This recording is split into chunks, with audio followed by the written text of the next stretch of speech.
Dr. Lee Hieb is a friend of mine, and Dr. Hieb gives this lecture about affordable health care all over the United States. And some folks around here have asked her to come up here and give this presentation, and she's got a very good presentation.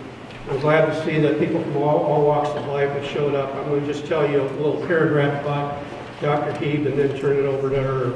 Dr. Hieb began her career in medicine at the age of 4, accompanying her father on house calls along the back roads of Iowa. She graduated from the University of Rochester School of Medicine and Dentistry in Rochester, New York, and completed an orthopedic residency in the United States Navy.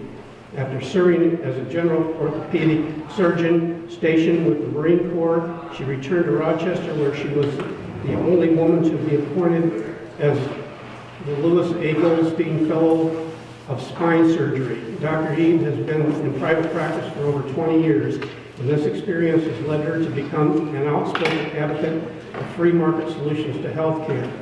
Dr. Hieb has served on the board of the Arizona Medical Association, as past president of the Association of American Physicians and Surgeons, and a lifelong member of Alpha Omega Alpha Honor Medical Society. She currently divides her time between orthopedic practice in Iowa, chicken raising, and caring for her husband and 2 sons. So without further ado, I'd like to introduce you to Dr. Hieb, and she's going to take care of this now, and I know you'll enjoy it.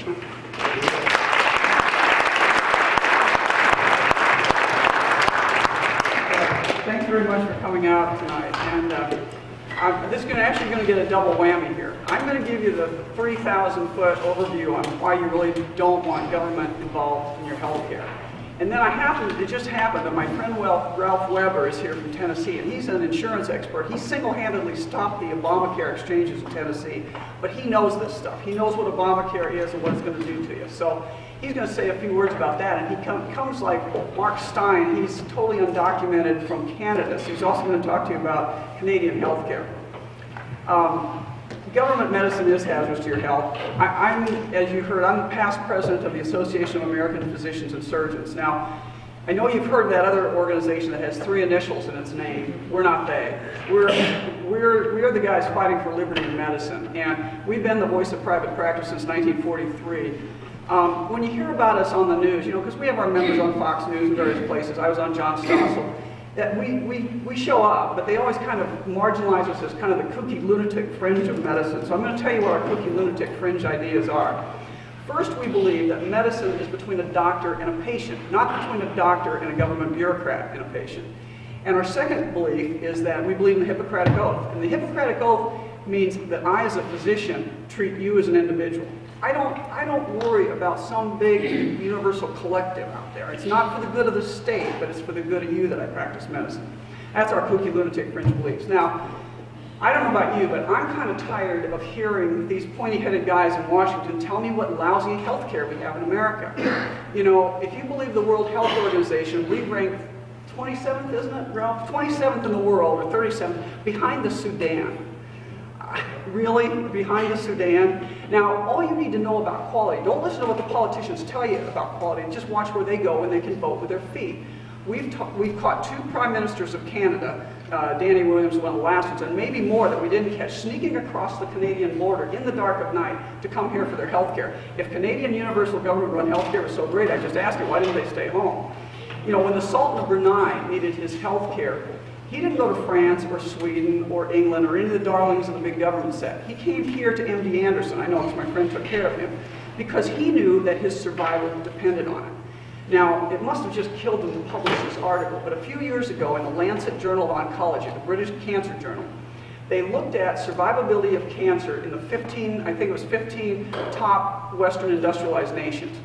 And on every one of those tables, your survival was the best in the United States. And it wasn't chump change. If you're a man in the United States, and I just excerpted this, but trust me, the U.S. is on top of all these things. If you're a man in the United States and you get cancer, on average, and of course some cancers are worse than others, but this is lumping them all together, you have a 66% 5-year survival rate, okay? Look at England. God love them, after 50 years of the National Health Service, if you get your cancer there, you have a 45%. So that's a 20% differential, and the Sultan of Brunei knew he's going to go play the odds in America, not go to Britain. Now, you know, Boris Yeltsin knew who to call when he needed help. He needed to have open heart surgery. What did he do? First of all, he went to a special hospital only for the Politburo. Yes, they had universal government-run health care in the Soviet Union, but that was good enough for the comrade's friend, but not for the Boris Yeltsin. You know, he got his own private hospital care. And he hired American-trained surgeons to come over and operate on, or to operate on. But since they were Russians, and since the Russians had been kind of, he knew what Ayn Rand wrote was probably true, that you can't trust your life to a man whose life you've throttled. And the cardiac surgeons over there weren't treated very well. So he hired Dr. Debicki, God love him, he was about 93 years old, I think, at the time, to fly over to Russia and to supervise his heart surgery, and Boris Yeltsin did well. Okay. I'm a free market guy, and I'm always surprised when I hear people who claim to be free market capitalists right up at the time they get to healthcare. And then they can't think their way out of our issues with healthcare today without invoking more government. But I'm going to tell you, this is a perfect example of Ronald Reagan's aphorism, that when government is the problem, more government is not the answer. The argument, I'm going to tell you how government, here's a specific example that probably is affecting your hospital here. I know it's affecting my hospital. It's affecting 88 of the 118 hospitals around Iowa, and that's probably true all over the nation. And it's a perfect example of how government screws things up, okay? What's the argument for government health care? They usually trot out three things. They say, we need to have increased access to care, we need to have increased quality, and I can barely say the third one with a straight face, we need to decrease the cost. Now, you guys that are businessmen, when has the government ever come into your business and decreased your cost? Trust me, if it doesn't do it to your business, it doesn't do it to mine either. So here's what really happens. Okay, there's a test called a Doppler ultrasound. It's a test for blood clots in your legs, okay? A blood clot in your leg can kill you rather rapidly. So this is a test we have to make expeditiously, and we have to treat you rapidly. Now, it used to be, the way we would do this, and this is particularly is at risk for surgical patients. I'm a surgeon. If you're laying around the hospital after a big surgery, sometimes you get a blood clot. So here's what it used to work. If we thought you had a blood clot, we'd wheel you down to our x-ray suite, we'd do the test, which took about 10 to 15 minutes, we'd wheel you back, and within an hour, I would have a board-certified radiologist contact me some way and tell me, yes, there's a blood clot, or there's no blood clot, or it's a bad quality test, repeat it. So there was already, quality built into this test. Well, and for that test, it took less than an hour, paid $220 to the government Medicare rates. Now, enter an unelected government bureaucrat, and they decide that the ultrasound tech who's been doing this test successfully for 25 years cannot do it unless they get a special certification. Well, Lake City, we argued with them for a while. We said, this is crazy. She's been doing it for 25 years. It's read by a board-certified radiologist. No, we've got to do it. Well, the problem is, it takes 2 years to get certified. Essentially, they want you to hire another tech.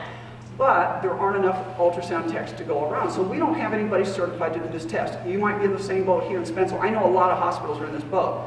So here's what we have to do now. The first hour is spent calling around trying to find someplace to do the test. After we find someplace to do the test, we have to bundle you into an ambulance and drive you to the next hospital, wherever the test is going to be done. God help you if you're sick, because you're not going with a nurse or a doctor. You're just having an EMT take you out in this thing. You're going to lay around somebody's radiology suite, hopefully get the test and get back in one piece. We bundle you back up, put you back in bed. The last time that happened, it took 8 to 9 hours to get the test result. Now, and fortunately the patient survived, but it's only a matter of time before somebody dies in that shuffle around. I know, in fact, so what's this done for quality? Quality's shot out the window. Bad quality with this. The delay, the moving you around. And so, especially if you've got a blood clot, being hauled around like that's not a good idea. But in fact, it's such bad quality that I know some hospitals, maybe it's one, but my vice president said there's some hospitals up in this area which are practicing civil disobedience. They're pretending they don't know the regulations.